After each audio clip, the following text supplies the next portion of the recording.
Hello again, welcome back to Dinosaur Fact Fridays.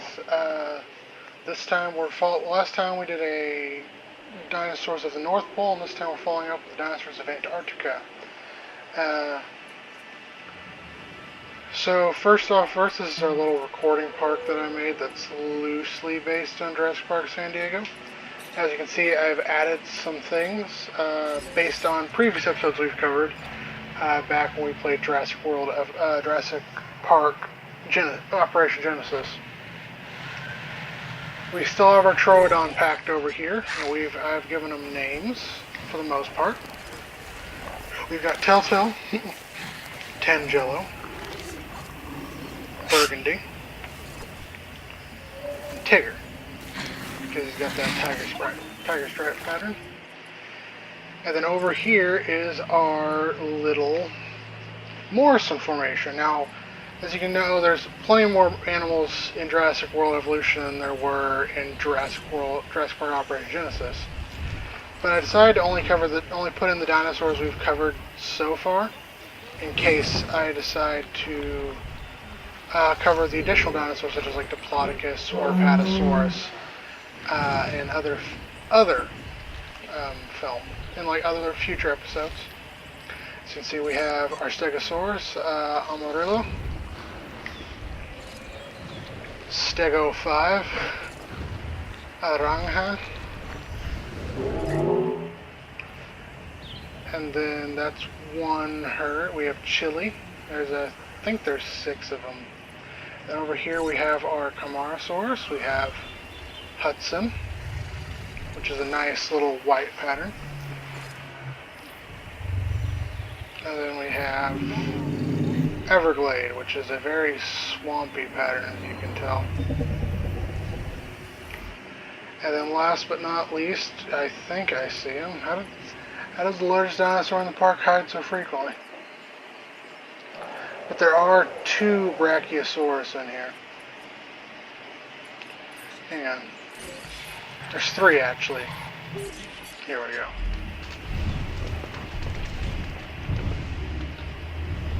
Here's Dutch. We have Dutch. And that's it apparently, because everyone else is in the trees and you can't flip to them. Here's Pearl. And lastly, we should have Ironsides, because they're more of a yellow-gray coloration. And then we have... I didn't have a place to put these guys, I just didn't want to throw them in with the rest of the Jurassic dinosaurs, so we have our Kentrosaurs, which do not have names, but if you guys would like to suggest names, please leave them in the comments below. We have 1, 2, 3, 2, yep. And then of course we have the 8, I want to say, Gallimimus.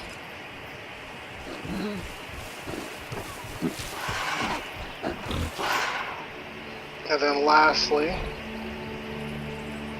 oh yeah, we have over here is where I chose to move all of the Hadrosaurs from the first film. So we have our 4 Lorotitans. And then you can see the Edmontosaurus as well.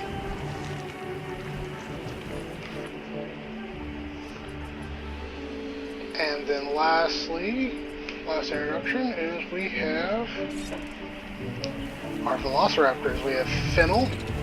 For some reason I like naming the Velociraptors after food. I don't know why. I don't have justification for it either. We have Carrot, because they're orange. Berry, the blue one. Very light blue, still blue. And then we have Lime, because they're green.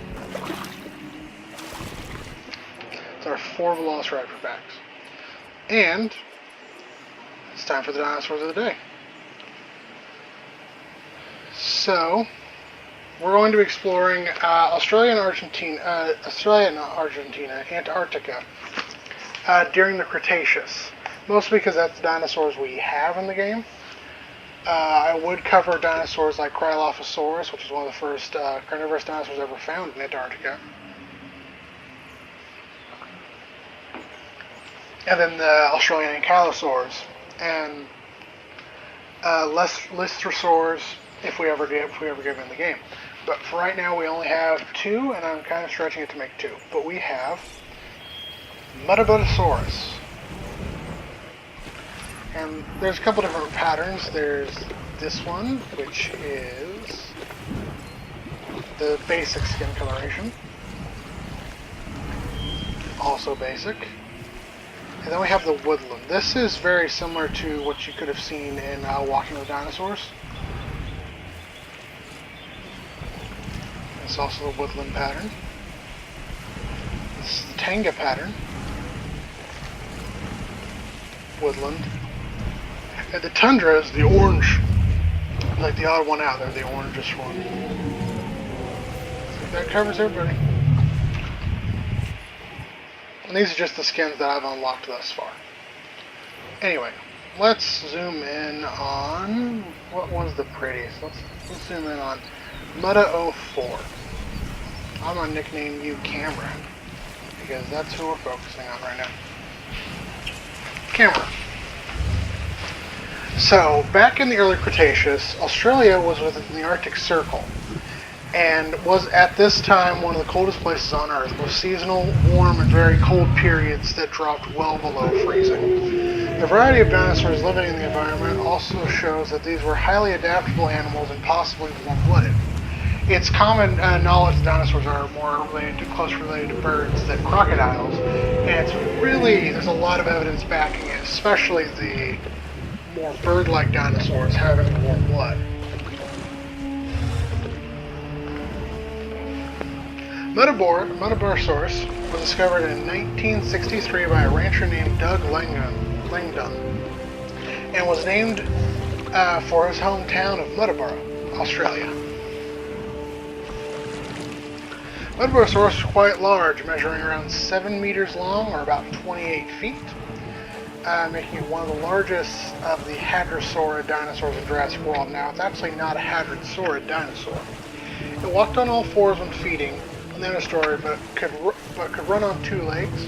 There's actually more recent evidence to support that it probably walked much more on its hind legs than its front legs.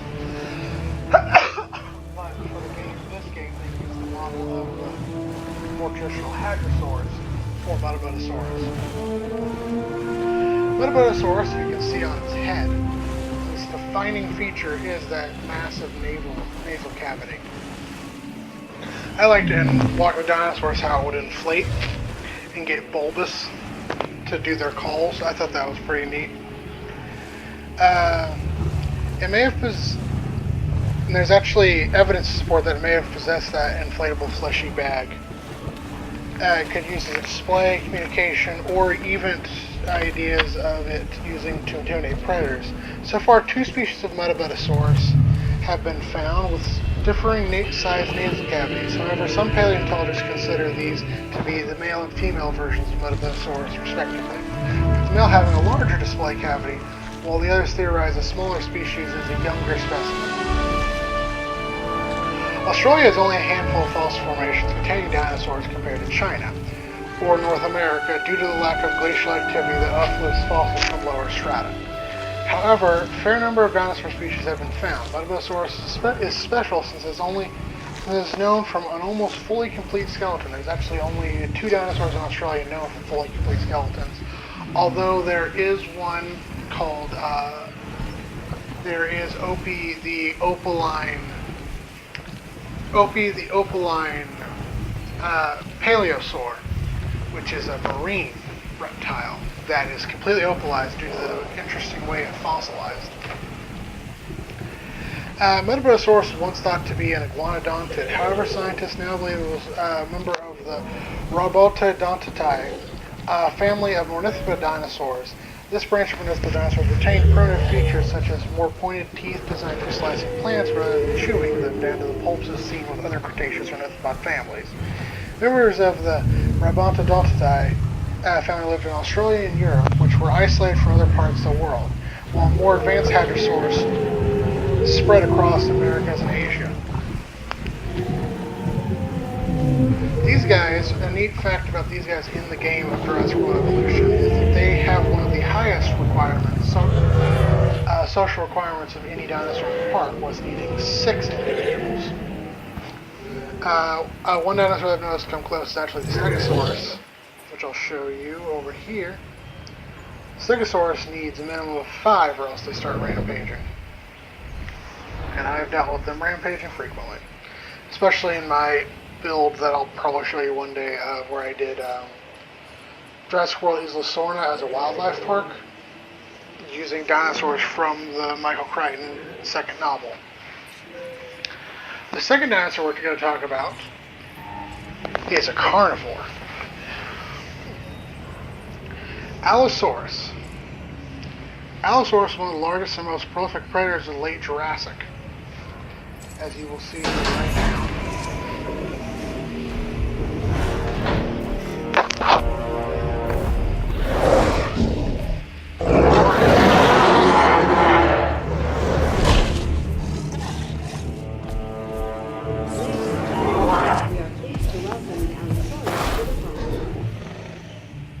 He's got a hot Dinosaurs.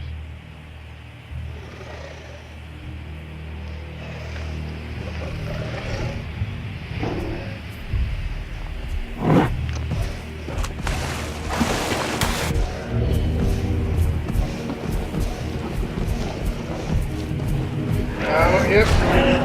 Oh no! Is that one of the named ones? No, okay, it was one of the named ones.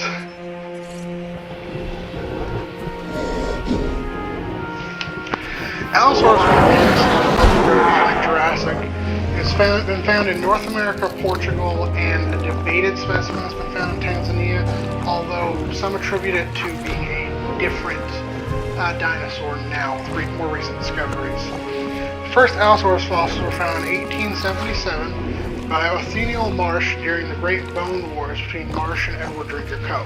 However, Allosaurus history is complex. Since its first specimens were fragmented, other fossils unearthed that were assigned to a variety of other names, including Atrodomus and Cerosaurus. The definitive study that was taken place after more complete skeletons were found in the Cleveland Lloyd Quarry were found there are said to be 4 described species of Allosaurus, along with one yet to be described species in A. Gemidician. Now, the reason you're wondering why I'm mentioning Allosaurus when it comes to talking about polar dinosaurs, if there's a lot of fossils have been found in Portugal and North America. And that's because an astragalus, or an ankle bone, thought to belong to a species of Allosaurus, was found in Cape Peterson, Victoria, from beds that date to the early Cretaceous, surprisingly enough. And that is in Australia. At around, now this bone was particular, this leg bone was fairly peculiar in terms compared to Allosaurus from Portugal and Australia. No, not Australia, North America. At about 5 to 6 meters, or about 20 feet long, and about 2 meters or 6 to 7 feet high, the Victorian Allosaurus was smaller but more robust than its North American cousins. The North American species, as you see right now, reached around 12 meters or 40 feet long. However, the North American species are known to go extinct by the end of the Jurassic, so it's thought this finding in Australia is thought to provide that the Australia and Antarctica served as a refugium of sorts for animals that had gone extinct elsewhere in the world. As we can also see with some more primitive sauropods that have been found in Australia and Antarctica, as well as Cryolophosaurus. So this has been this episode of DinoFact Fridays. Please tune in next time. Biggies!